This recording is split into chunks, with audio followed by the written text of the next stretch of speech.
우리 말씀을 보기 전에 기도하겠습니다. 하나님, 하늘의 말씀을 우리에게 내려주시고 하나님의 음성을 우리에게 들려주시고 당신의 말씀이 내 심령에 남게 하여 주시옵소서. 예수님의 이름으로 기도했사옵나이다. 아멘.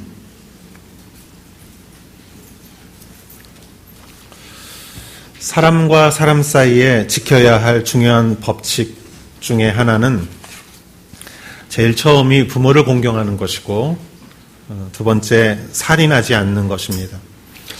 2주 전에 제가 말씀드렸다시피 인간의 마음속에 있는 분노가 극단적으로 밖으로 표출됐을 때 그것은 살인이라는 형태로 나타나게 되는 것이고, 인간의 안에 있는 그 분노가 내면적으로 극단적으로 분출됐을 때 그것은 자살이라는 것으로 결론 맺어지는 것이죠. 그렇기 때문에 인간은, 보통 사람들은 그러한 극단까지 가지 않지만 모든 사람은 그러한 가능성을 갖고 있는 것이죠. 그리고 그러한 가능성을 갖고 있기 때문에 그러한 분노를 억누르고, 그러한 가장 효과적인 것은 두려움이라고 제가 말씀드렸습니다. 그래서 사람을 죽이면 왜 안 되는지 모르겠다라고 말하는 학생은 이미 그 안에 있는 그런 두려움이 없기 때문에 아무리 가르쳐도 그걸 알 수가 없다라는 말을 했습니다. 우리 안에는 거룩한 두려움이 필요하고, 그래서 예수님께서는 형제에게 바보라고 하고 잘못한다고 능력이 없다고 하고 이렇게 화를 낸다거나 그렇게 조그만 것이라 할지라도 그것은 심판을 받는 것이고 공회에 끌려가는 것이고 그 지옥에 떨어지는 것이다. 이렇게 두렵게 생각하라라고 이렇게 예수님께서 우리에게 알려주신 것이고, 그리고 나와 송사하러 가는 사람이 있으면 길을 가는 중이라도 그 사람과 화해를 해야지, 그렇지 않으면은 내가 감옥에 갈 수도 있고 마지막 동전 한 입까지 다 갚아야 되는 그런 경우도 있을 수 있기 때문에 될 수 있으면은 화해를 하라. 그런 두려움을 갖고 화해를 하라. 이렇게 예수님께서는 말씀을 해주셨죠. 인간관계를 파괴하는 가장 무서운 것은 살인이면은 살인이고, 오늘 예수님께서는 인간관계를 파괴하는 두 번째 요소에 대해서 경고의 말씀을 하십니다. 그것은 바로 간음이죠.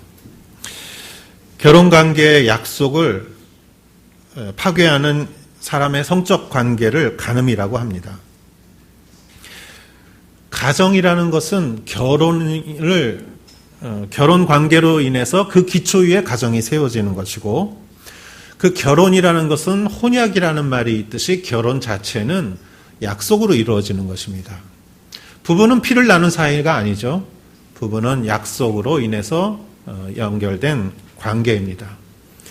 근데 제가 항상 학생들한테 오래전에 이렇게 성경을 가르칠 때 제가 학생들한테 항상 이렇게 말했어요.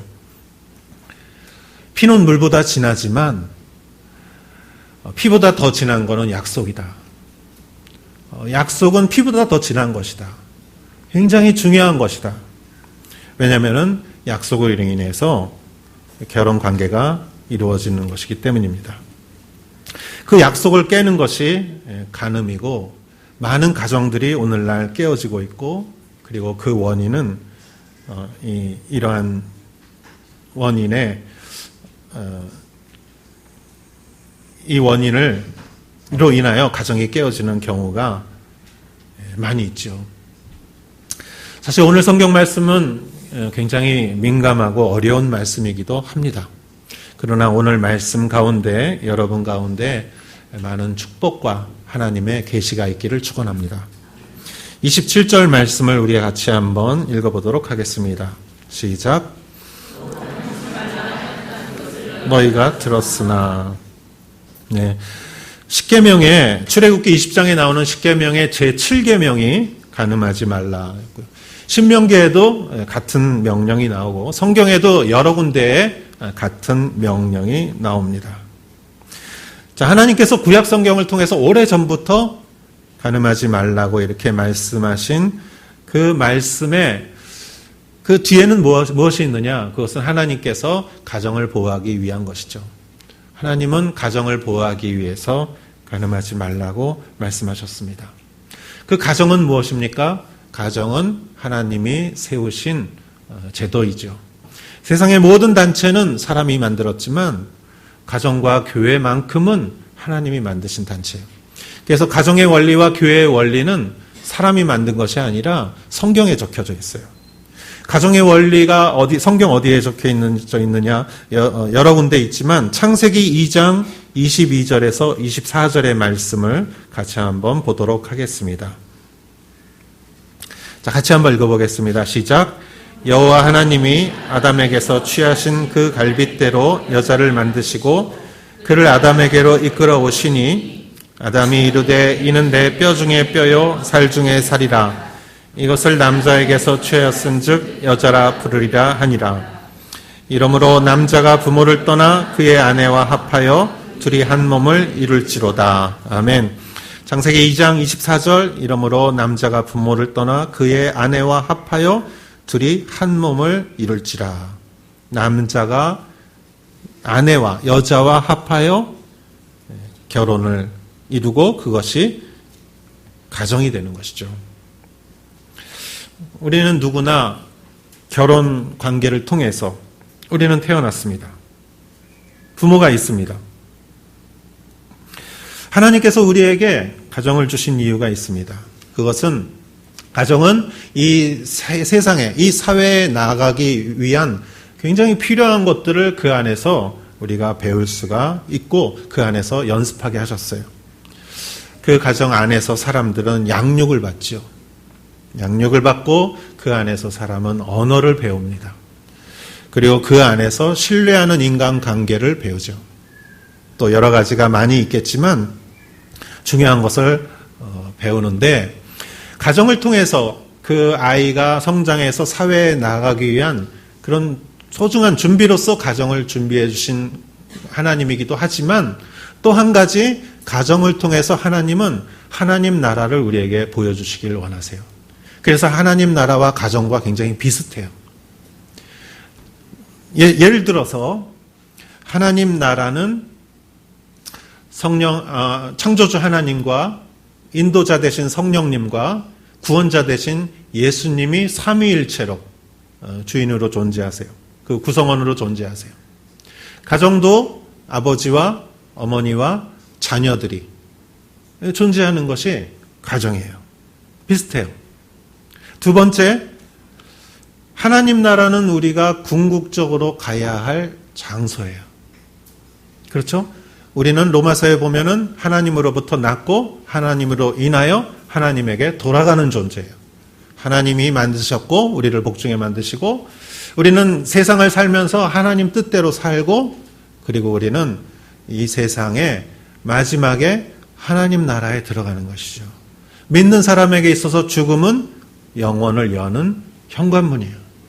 우리는 그렇게 믿고 살아가는 것이에요. 그러니까 우리가 하나님 나라에 있는 것은 이유가 없어요.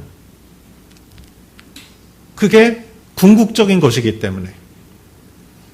여러분, 갓난아기가 엄마 품속에 이렇게 안겨 있으면 제가 왜 저기 있지? 이런 말 안 하죠. 누구도 묻지 않아요. 왜? 갓난아기는 엄마 품속에 있는 게 당연한 것이죠. 여러분, 사람이 가정에 있는 건 당연한 것이에요.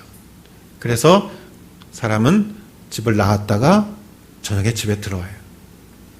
어디를 여행을 가도 글로 돌아와요. 왜? 거기가 궁극적인 장소이기 때문에. 가정과 천국은 비슷해요. 그곳이 그냥 이유가 없어요. 그냥 그 사람이 존재하는 곳이에요. 존재해야 할 곳이고. 죄송합니다. 세 번째, 가정과 하나님 나라는 왜 비슷한가? 하나님 나라는 성경에 있는 약속을 우리가 믿음으로 인해서 우리는 하나님 나라 백성이 되고 하나님의 자녀가 되는 것이에요. 그냥 우리가 믿음으로써 무엇을?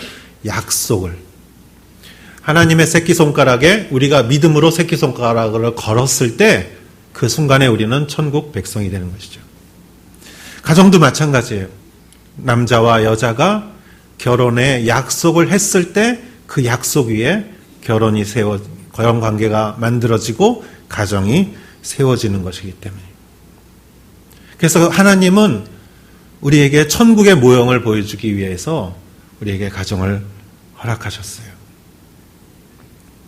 그래서 약속의 개념이 굉장히 중요합니다. 하나님께서 십계명에서도 제일 첫 번째 말씀하신 것이 너희는 나 이외에 다른 신을 섬기지 말라. 이렇게 말씀하셨어요. 그리고 하나님께서는 그 가정을 향해서 간음하지 말라 이렇게 말씀해요. 이거는 똑같은 말씀이에요. 하나님 나라에 대해서 사람이 해야 될 것, 가정에 대해서 사람이 해야 될 것, 약속이에요. 이 약속은 1:1 관계만 이루어질 수가 있는 관계의 약속이에요. 여러분, 1대 다, 한 사람과 많은 사람들이 관계를 가질 수 있는 관계도 많이 있어요. 예를 들어서 나는 한 사람이지만 친구가 많을 수 있어요. 나는 한 사람이지만 내 제자가 많을 수 있어요. 나는 한 사람이지만 내 손님이 많을 수는 있어요. 그러나 오직 한 사람이어야만 하는 관계가 있어요. 그것은 나와 하나님과의 관계. 내가 하나님을 믿으면서, 정말 하나님을 믿으면서 내가 전 볼 수는 없는 거예요. 내가 하나님을 정말 믿으면서 당신을 섬길 수가 없는 것이에요. 그것이 하나님 나라의 약속의 원리고, 가정의 원리도 내가 아내를 정말 사랑하면서, 내가 남편을 정말 사랑하면서 다른 남자가, 다른 여자가 있을 수 없는 것이죠. 그것은 사랑이 아니죠.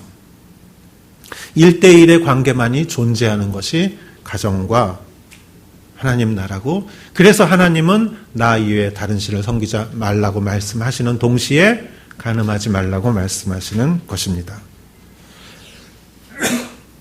하나님의 나라는 완벽한 것입니다.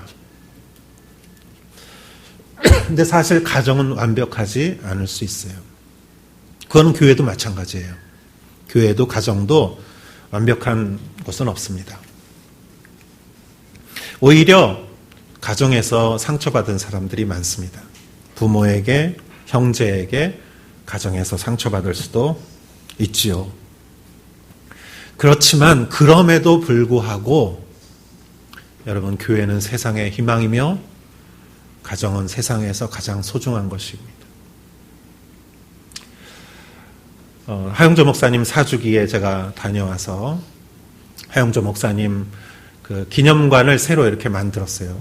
그 선교사를 훈련시키는 양지에 있는 그 장소가 있는데 거기에 오래된 교회를 헐고 하영조 목사님 기념관을 사주기에 맞춰서 이렇게 새로 했는데 장소가 이 방보다 조금 더 큰 정도고 아주 아름답게 이렇게 돼 있어요. 벽에 돌로 돼 있고 참 아름답고 검소하고 굉장히 영적으로 거룩하게 장소를 만들어 놨는데 제가 거길 들어갔을 때 하영조 목사님 뭐 동상이나 글이나 사진이나 아무것도 없더라고요. 그냥 예배당만 있어요. 피아노 하나 있고. 그러면서 그 예배당을 준비한 사람이 목사님의 그 선교의 사명을 감당하고자 이것은 기념비로서 만든 것이 아니라 앞으로도 많은 선교사들을 파송하기 위한 파송의 장소로 만든 것입니다. 기억하기 위해서 만든 것이 아니라 앞으로 사역하기 위해서 만든 것입니다. 그렇게 말씀하시더라고요.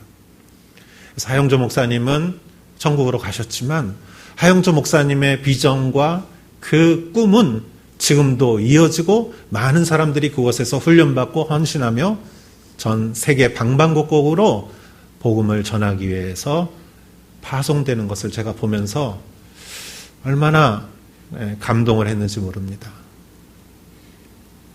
그 하 목사님이 이렇게 말씀하셨어요. 교회는 문제가 많습니다. 저는 장로교인데 하도 문제가 많아서 감리교도 가봤습니다. 뭐 교회도 옮겨보고 뭐 목회하면서 문제가 많습니다. 정말 세상보다 더 할 수도 있습니다.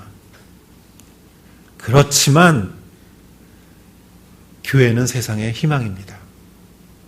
교회를 대체할 수 있는 것은 없습니다. 교회는 세상의 희망입니다. 사랑하는 여러분, 교회에 대해서 실망하셔도 저는 교회의 소망이 여러분에게 있기를 축원합니다. 같은 뜻으로 가정에서 여러분 상처를 받았다 할지라도 가정은 너무나 소중한 것입니다. 하나님은 그것을 아셨어요.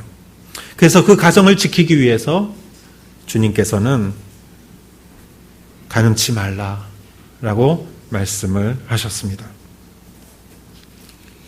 그렇지만 예수님께서는 여기에 더 이렇게 아주 굉장히 당혹스러운 명령을 또 하십니다. 28절 한번 읽어보겠습니다. 시작.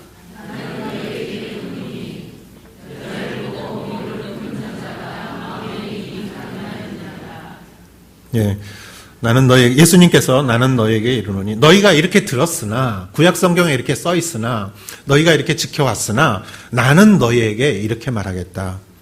여자를 보고 음욕을 품는 자마다 마음에 이미 간음하였느니라. 이 말씀은 매우 당혹스럽습니다. 굉장히 스타일이 좋은 여성을 한 3초 정도 보면은 죄인가요? 여기에는 여성이라고 써있지만 이 시대의 상황을 비롯하면 아마 여성이라고 써있지만 지금은 남성이나 여성이나 모든 표현에 자유롭기 때문에 남성이라고 써도 될 것 같아요. 그러면은 굉장히 멋있는 남자 보면 안 되나요? 사람의 매력을 보면 안 되는 것인지 예수님이 어떤 뜻으로 이렇게 말씀하셨는지 어떻게 보면은 이걸 어떻게 적용해야 될지 어렵게 들릴 수도 있습니다. 그러나 여러분 그 28절 뒤에 마음에라는 말을 한번 생각해 봅시다. 예수님은 마음에라는 말에 아마 강조점을 두셨을 것이에요. 이 구약의 율법은 행위에 강조점을 두었지만 그 사람의 행위지만 예수님이 보시는 것은 그 사람의 마음이다라는 것이죠.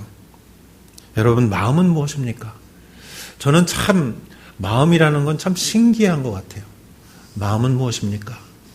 우리 육신은 근육도 있고 뼈도 있고 혈관도 있고 신경도 있고 여러 가지 정말 이렇게 잘 구성된 그런 유기체인데 마음도 같은 거라고 생각해요.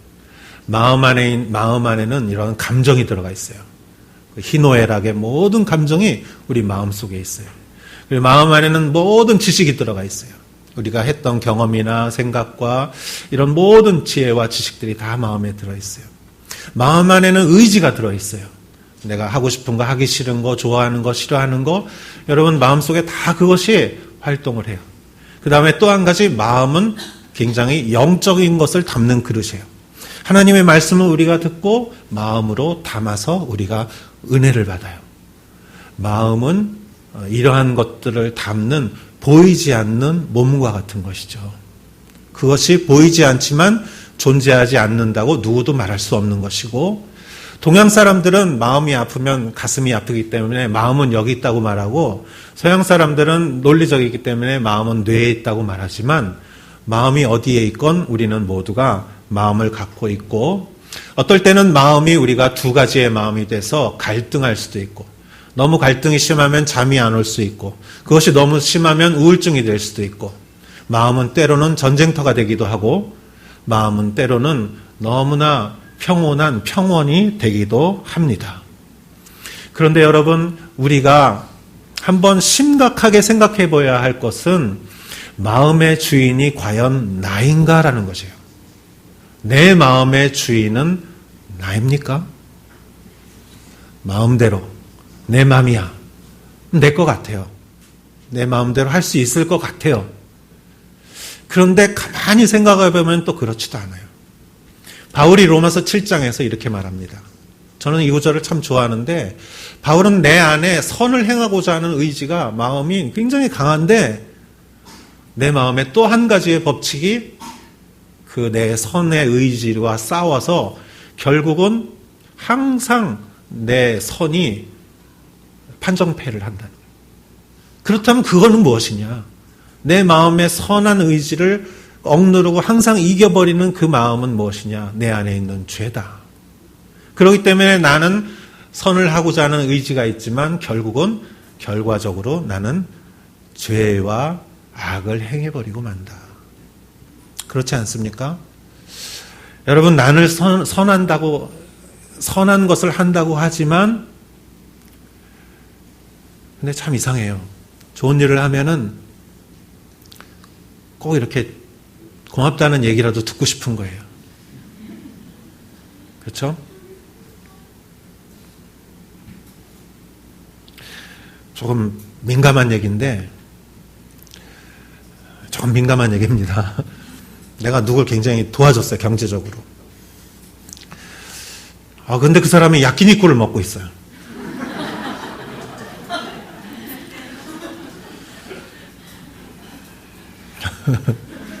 죄송합니다. 예, 이거 다른 데다 적용하지 마세요. 그럼 내 마음에 저 사람 좀 절약하지. 근데 그 마음이 싫어요, 저는. 아니, 주면 준 거지.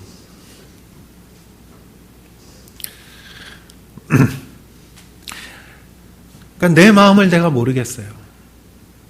내가 선을 행했는데 악이 나를 지배해요. 죄가 나를 지배해요. 그래서 저는 나를 안 믿기로 했어요, 그냥. 내 안에 있는 선을 안 믿기로 했어요. 제가 이름이 끝자에 선이 있지 않습니까?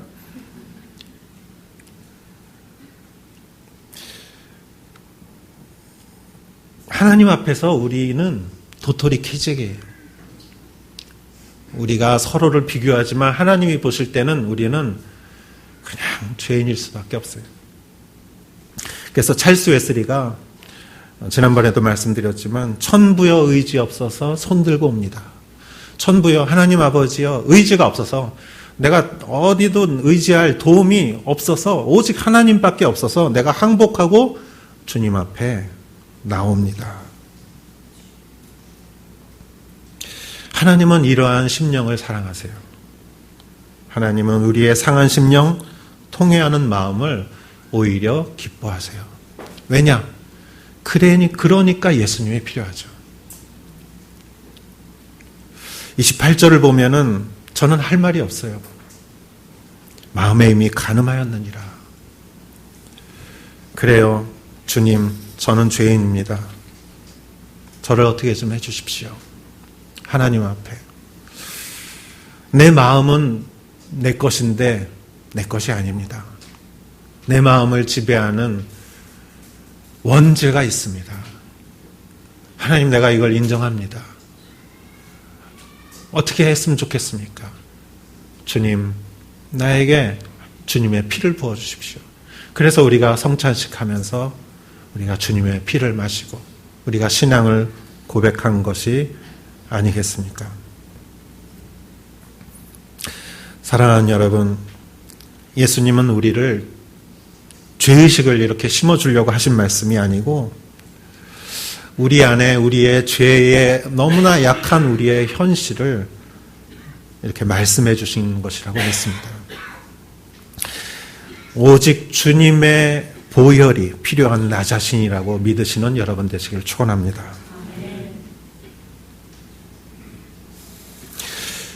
그러나 29절 한번 읽어보겠습니다. 시작. 만일 내 오른 눈이 너로 실족해 하거든 빼어내버리라. 내 백체 중 하나가 없어지고 온몸이 지옥에 던지지 않는 것이 유익하며. 예. 그러나 그러한 하나님 앞에 항복하고 주님의 보혈밖에 내 죄를 씻는 방법이 없다는 것을 인정하면서도 그러한 의롭다함을 받은 자임에도 우리가 사실은 자신을 훈련시켜야 된다라는 것이에요. 내 오른 눈이 너를 실족해 하거든 빼어내버리라. 눈으로 오는 많은 유혹들이 있다면 정말 이 눈을 이렇게 하라는 것이라기보다는 그러한 유혹을 차단하라. 그러면서 제가 한국의 초등학교 6학년생들이 공부하는 교과서에 제가 공부할 때랑 지금이랑 굉장히 많이 다른데 초등학교 6학년 생활 속의 복원이라는 그런 교과서가 있고요. 거기에 학생들이 배우는 음란물에 반응하는 단계에 대해서 미국의 유타 대학 심리학과 빅터 클라인 명예교수가 4단계에 대해서 이렇게 적어 놓은 것을 제가 좀 봤습니다. 그래서 우리 청소년들이 특히 이러한 음란물에 접하는 그런 4단계를 이렇게 말하고 있습니다. 1단계는 호기심의 단계입니다. 처음 음란물을 접하는 청소년은 적나라하게 노출된 이러한 장면에 놀라기도 하지만 강한 호기심을 갖고 그것을 보게 됩니다. 그리고 다시 보고자 하는 그러한 욕구가 생깁니다. 그리고 2단계는 호기심을 자극하고 흥분시켰던 그러한 것들로 자주 보면은 실증이 나고 그러면 더 자극적인 것, 더 노골적인 것을 찾아 호기심을 충족시키려 합니다. 그 다음에 3단계가 되면 그러한 것에 설정된 장면이나 내용은 정상을 벗어난 경우가 굉장히 많고 비위생적이고 정상적이지 않은 그러한 형태를 일반적인 것이라고 착각을 하게 됩니다. 그리고 4단계가 되면 그것을 계속 보면 실제 그러한 행위를 경험해 보고자 하는 욕구를 느끼고 그러함으로 인해서 어떠한 성폭력 등을 시도할 수도 있습니다. 이렇게 교과서에 나온 내용을 봤습니다. 그래서 예수님께서 말씀하신 이 29절의 말씀을 우리가 보면서 내 오른 눈이 너로 실족게 하거든 빼어내버리라. 우리의 자라나는 사실 자녀들 이러한 것들에 노출되어 있는 그러한 경우 예수님께서 이러한 것을 눈으로부터 오는 이러한 모든 자극을 차단하라. 오늘날 우리에게 이렇게 말씀해주고 계시다고 믿습니다. 그리고 나서 30절 우리 한번 읽어보도록 하겠습니다. 시작. 또한 만일 내 오른손이 너로 실족해 하거든 찍어내버리라. 내 백체 중 하나가 없어지고 온몸이 지옥에 던지지 않는 것이 유익하니라. 자, 눈으로 본 것들이 이제 손으로, 발로, 행동으로 이렇게 내려갔을 때 그러한 것도 그러한 관계를 절단하라. 그러한 모든 관계를 정말 내 손을 이렇게 찍어내리라는 것이 아니라 그러한 관계를 끊으라라는 말씀으로 저는 해석해야 한다고 생각합니다.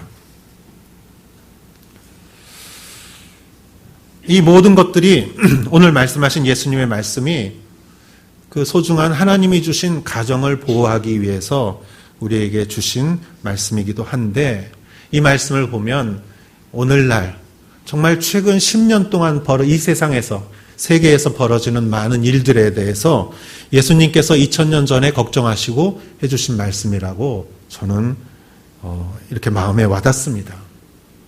그래서 오늘날 여러분 가장 이슈가 되는 것들이 동성애에 관한 것인데 지난 6월 미국 대법원에서 동성연애를 합법으로 판정을 했죠. 그 이전까지는 50개 주에 37개 주가 합법화한 상태고 나머지가 이렇게 그것을 정했는데 미국 대법원이 정해버렸어요. 그리고 이미 2013년 6월에 미국 대법원은 결혼이란 한 남성과 한 여성의 이성 간의 결합이라고 규정한 결혼보호법이 위헌이라고 이미 결정을 내렸습니다.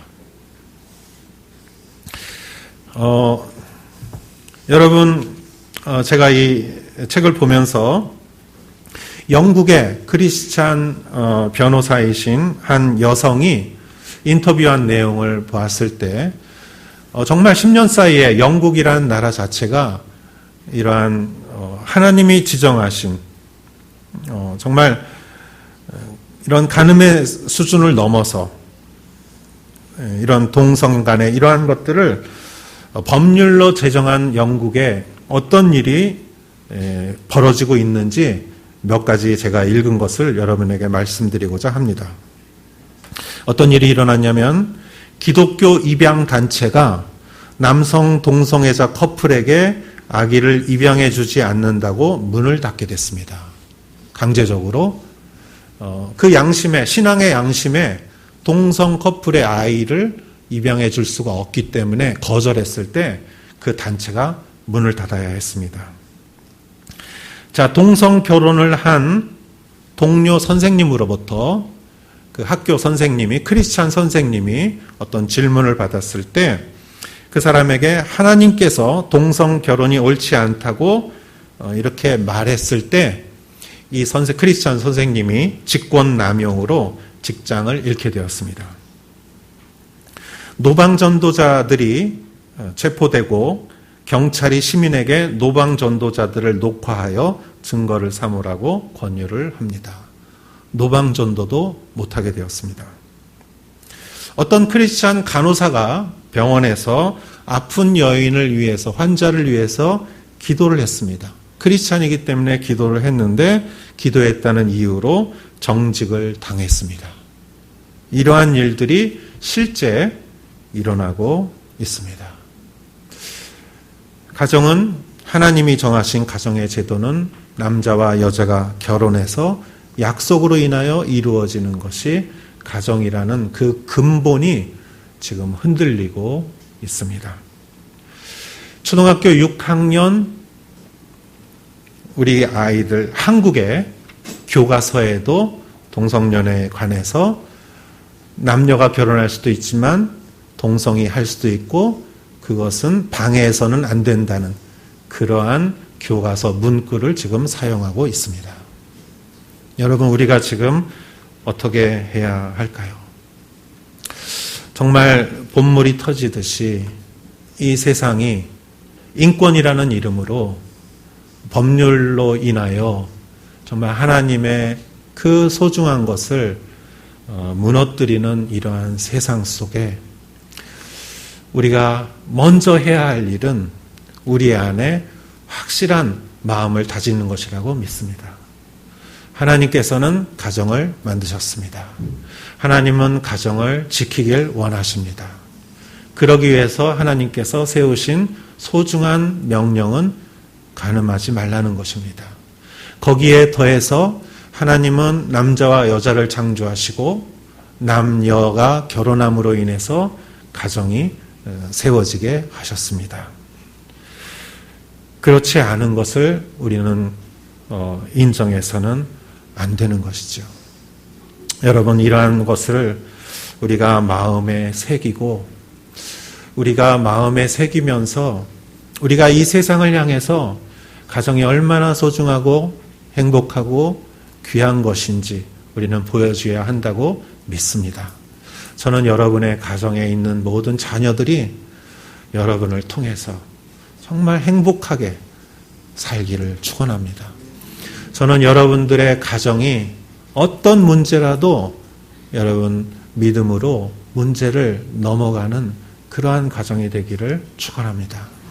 혹시 여러분께서 어떤 분은 어떤 가정에 있어서 한번 이렇게 잘 되지 않는 그러한 경험을 했다 할지라도 다시 한번 좋은 그러한 가정을 만들 수 있는 기회를 가지시고 정말 그 안에서 행복한 가정을 만드시는 그러한 기회가 있기를 또 축원합니다.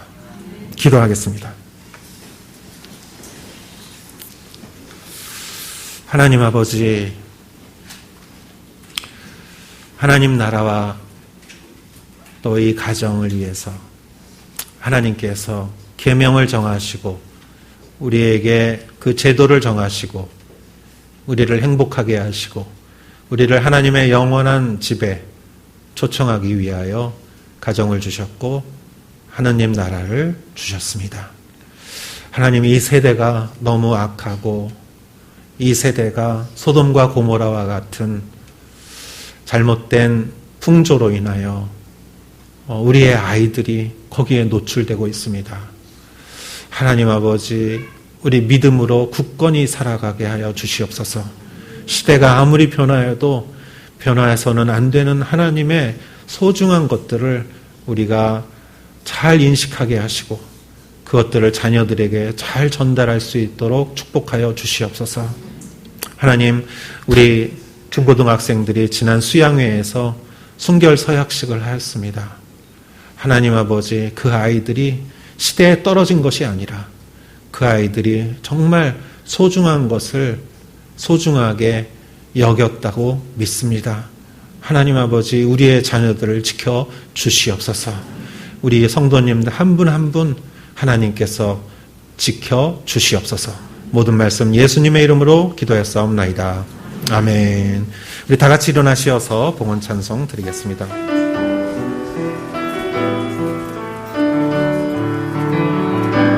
주님, 내가 여기 있사오니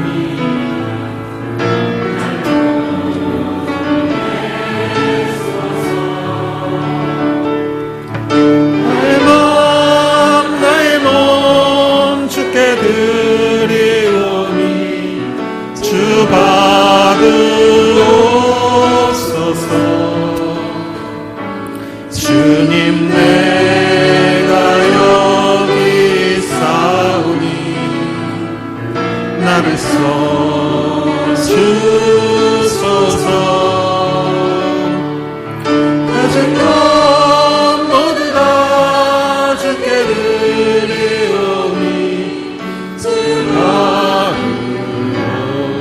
받으옵소서.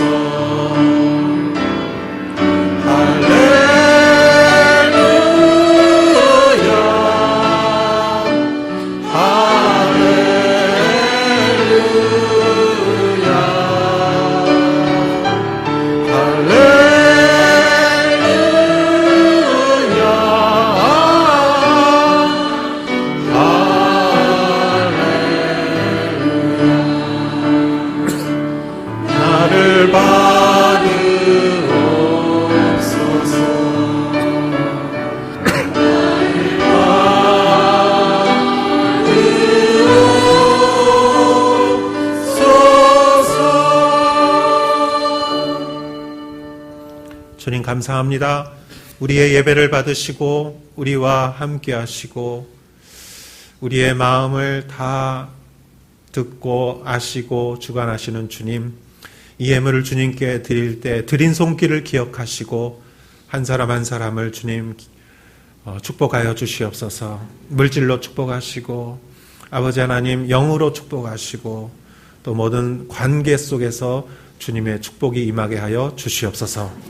이제는 우리 주 예수 그리스도의 은혜와 하나님의 사랑과 성령의 인도하심이 여기 모여 하나님 앞 안에서 살아가는 사랑하는 성도님 한 분 한 분 머리 위에 이제로부터 영원토록 함께 하실지어다.